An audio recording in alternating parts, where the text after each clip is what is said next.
Hello guys, வணக்கம் and welcome. நீங்கள் பார்த்துட்ருக்கிறது நம்ம ஹாட் சில்.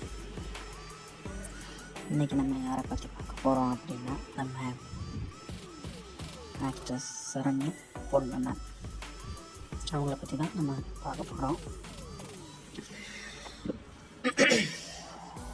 சரண்யா பொன்வண்ணன் இவங்களை பற்றி சொல்லணும் அப்படின்னா, நம்ம நாயகன் படத்தில் ஒரு கதாநாயகியாக ஆரம்பித்தாங்க இவங்களோட சினிமா வாழ்க்கையை. நாயகன் படம் முன்னாடி மறந்துருக்காங்க, அதுக்கப்புறம் தான் ஓகே சொல்லியிருக்காங்க. ஏன்னா அப்போ வந்து அவங்க ஸ்கூல் படிச்சுக்கிட்டு இருந்தாங்க.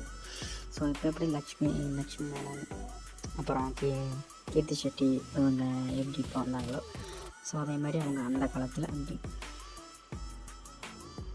இந்த மாதிரி படம் நாயகன் ஆரம்பித்து இப்போது நிறைய படங்கள் பண்ணிகிட்ருக்காங்க.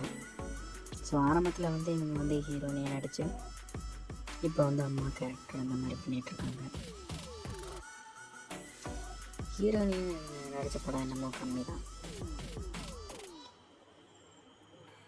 இப்போ வந்து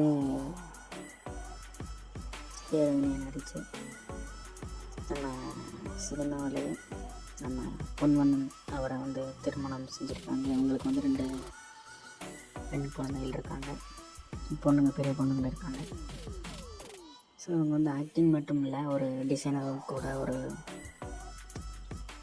டைலரிங் இந்த வேலையில் ஒரு டிசைனரும் கூட.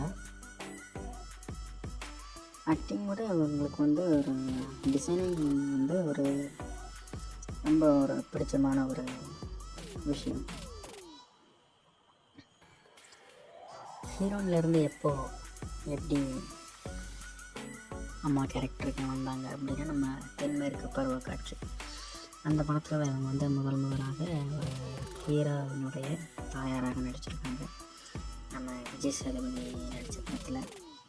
ஸோ ஆரம்பத்தில் வந்து அந்த படத்தில் வந்து அவங்க வந்து நடிக்க மாட்டாங்க, எப்படி நான் நடிக்கிறது, ஹீரோயினியாகவே பண்ணிகிட்டு இருந்தேன், இப்போ எப்படி நான் ஹீரோவினுடைய கதாநாயகனுடைய அம்மாவை நடிக்கிறது அப்படின்னு சொல்லி ஃபஸ்ட்டு வந்து கேட்டிருக்காங்க. ஸோ அதுக்கப்புறம் கன்வின்ஸ் பண்ணி நடிக்க வச்சுருக்காங்க. இவங்க வந்து ஒரு மனப்பூர்வமாக அந்த படத்தில் நடிக்கலை, ஆனால் கன்வின்ஸ் பண்ணி நடிக்க வச்சாங்க. ஸோ அந்த படம் தான் அவங்களுக்கு வந்து ஒரு மிகப்பெரிய ஒரு பேரை வாங்கி கொடுத்த ஒரு படம், தென்மேற்கு பருவக்காற்று அப்படின்ற ஒரு படம். ஸோ அந்த படத்தில் அவங்க வந்து ஒரு தேசிய விருது, நேஷனல் அவார்டும் வாங்கி கொடுத்த படம் தென்மேற்கு பருவக்காற்று.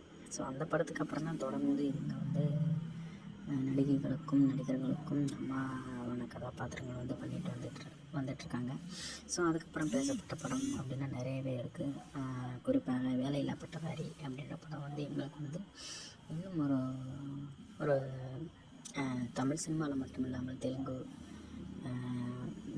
இந்த மாதிரி படங்கள்லாம் வந்து எங்களுக்கு வந்து அம்மா ரோல் வந்து ஒரு மிகப்பெரிய பேசப்பட்ட படம் அப்படின்னு நம்ம வேலையில்லா பட்டதாரி படம். அதுக்கப்புறம் நிறைய படங்கள் பண்ணாலும் வேலையில்லா பட்டதாரி என்ற படத்தில் வந்து இவங்க நடிப்பு ஒரு தனி சிறப்பான ஒரு நடிப்பு தான். ஸோ அந்த பாட்டுமே அவ்வளோ பெரிய ஒரு ஹிட்டான ஒரு பாடல். ஸோ இவங்க நடிப்புமே நம்ம எல்லா வீட்லேயும் அம்மா எப்படி இருப்பாங்களோ அந்த மாதிரி யதார்த்தமாக நடிச்சிருப்பாங்க. ஸோ அது மாதிரி இவங்களுக்கு வந்து அடுத்த படம் இந்த மாதிரி படம் இன்னும் வரவே இல்லைன்னு நம்ம சொல்லலாம். ஸோ எத்தனை படங்கள் நடித்தாலும் அந்த படம் மாதிரி ஒரு திருப்திகரமான ஒரு அம்மா கேரக்டர் நடித்த படம் வந்து இன்னும் வரவே கிடையாதுன்னு சொல்லணும். ஸோ எதுக்கு இந்த வீடியோ அப்படின்னு பார்த்தீங்கன்னா, நம்ம சப்ஸ்கிரைபர் ஒரு நண்பர் கேட்டிருந்தாரு, ப்ரோ சரண்யா பொன்வண்ணன் வீடியோ போடுங்க ப்ரோ அப்படின்னு கேட்டிருந்தாங்க. ஸோ அவருக்காக தான் அந்த வீடியோ, அவருக்காக மட்டும் இல்லை, நம்ம எல்லாருக்காகவும் தான் அந்த வீடியோ. ஸோ அடுத்த வீடியோ வர்றவங்க கூட இந்த வீடியோ வந்து பார்த்து என்ஜாய் பண்ணுங்கள். மறக்காம நம்ம சேனலை லைக் பண்ணுங்கள், ஷேர் பண்ணுங்கள், கமெண்ட் பண்ணுங்கள். இந்த வீடியோ உங்களுக்காக என்ஜாய் பண்ணுங்கள். அடுத்த வீடியோ வர்ற வீடியோ இன்னும் சிறப்பாக உங்களுக்கு பிடித்தமானதாக இருக்கணும் அப்படின்னு சொல்லி நான் வந்து ட்ரை பண்ணுறேன். அப்படி என்னோடய வீடியோ ஏதாவது குறைஞ்சிச்சுன்னா நீங்கள் வந்து கமெண்ட் பண்ணுங்கள். நன்றி, வணக்கம். இது உங்கள் ஹாட் சில்லி. என்ஜாய்.